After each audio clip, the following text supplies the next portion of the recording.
Hey guys, we're back in the garage today. We are going to be replacing a blower motor on a Jeep Grand Cherokee. I know this blower motor is in a few Chrysler, Dodge, and Jeep products, but I have a Jeep Grand Cherokee Overland.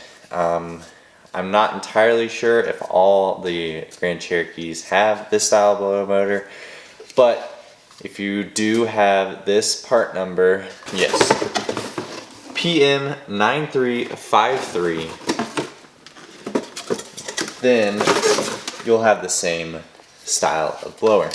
So we want to go ahead and put it in the vehicle. I will do a short clip here to show you what it sounds like when the bearings go out.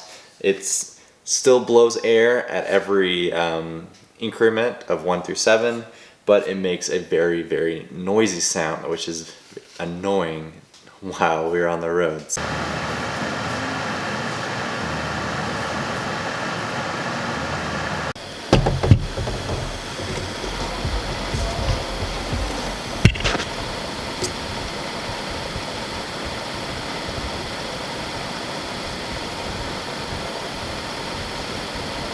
So we're just going to go ahead and replace it. I will have a link for this down in the description for the affiliate link if you do want to purchase one for yourself, or you could purchase one at an AutoZone, O'Reilly's, wherever. I'm not affiliated with any company as of right now, but I just purchased one today. So there is 3 pull tabs, plastic pull tabs under the vehicle. Get those out, and then there'll be 2 light switches that you'll have to unclip. Be careful because you might break it, but go ahead and pinch it and then pull it.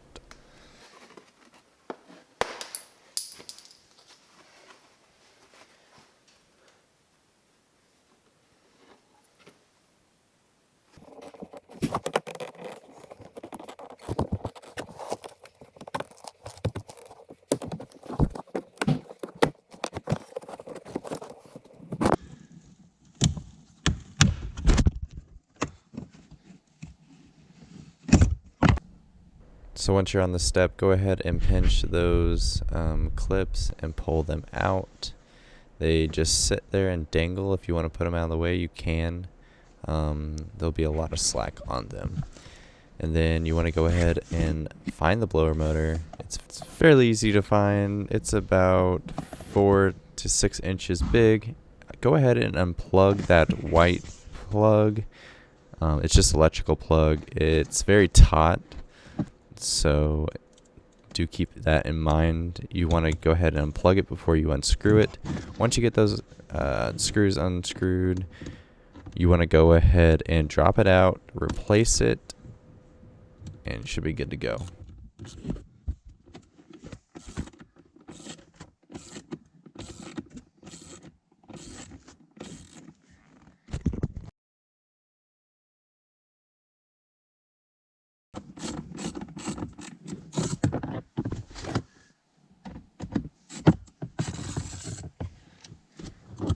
So the torque screws are a T20 for future reference.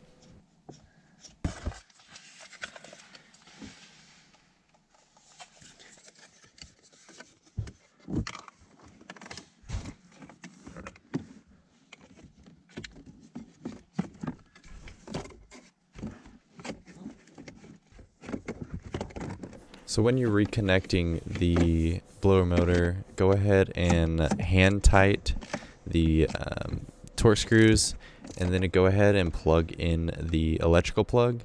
It'll be very taut, like I said earlier, but you should be able to have enough slack to plug that in. Once you get it plugged in, test the device, make sure it is not rubbing on anything.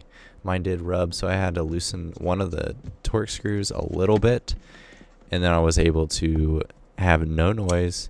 It was fixed. It worked wonderful. And there's the old one. So thanks for everyone for watching the video. We'll see you in the next one. Peace.